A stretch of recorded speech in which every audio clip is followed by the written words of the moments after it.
Hi, this is Elliot Eisenberg of Graphs and Laughs, catching you up to date on what's going on in Hillsborough County in the housing market. And what's going on in Hillsborough County is very much a microcosm of what's going on nationally. And nationally, what's driving the process in housing sales and activity is a signal lack of inventory. If we look at it nationally, what's going on is we have a confluence of factors that collectively are really driving up demand, and there's just simply no supply to match. We have a strong job market with unemployment at 3.5%, which is a low that we haven't had in 50 years. Add to that stabilizing geopolitical factors. There's a little bit of coronavirus, which we'll talk about briefly later on, but that's not really an issue to be concerned about here. We have very, very low interest rates, which is driving everybody because everyone's very enthusiastic. People want to buy a house because rates are so low, right? We have good job growth, as I mentioned earlier, and we have pretty good wage growth. Not exceptional, but certainly good enough at about 3% when inflation's about 1.5%.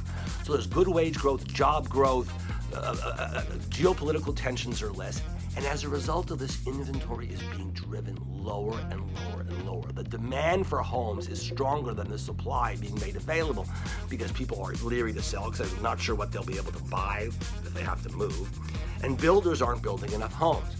At the national level, inventories right now are at their lowest level in at least since 1983. It could be longer, there's just no data available out there. So there's really a crying need for inventory. Here in Tampa, the story is very much the same. House prices in Tampa now are going up very rapidly. If you look at national data, Tampa's the third fastest price appreciating city, behind one on the West Coast and only one in the East Coast. So there's tremendous demand in Tampa. Your housing market is strong. There's not enough inventory. On the single fam side, we know inventory is at about 2.2 months. That's a new low, or at least a low in the last 7 or 8 years.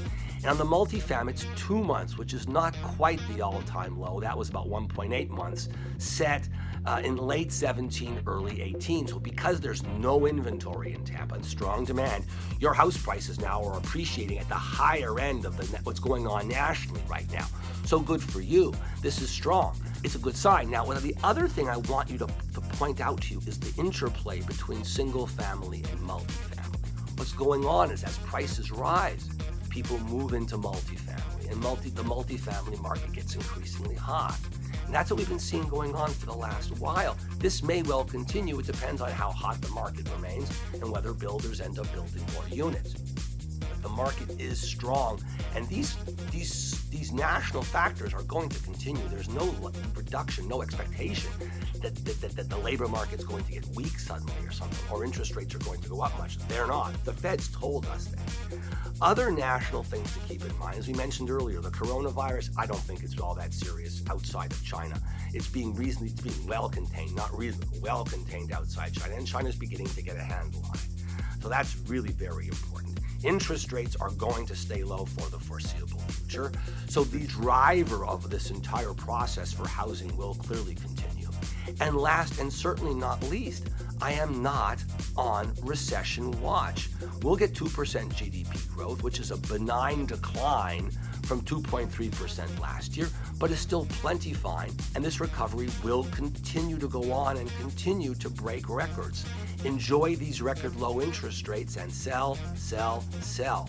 That's it for this month. See you next month.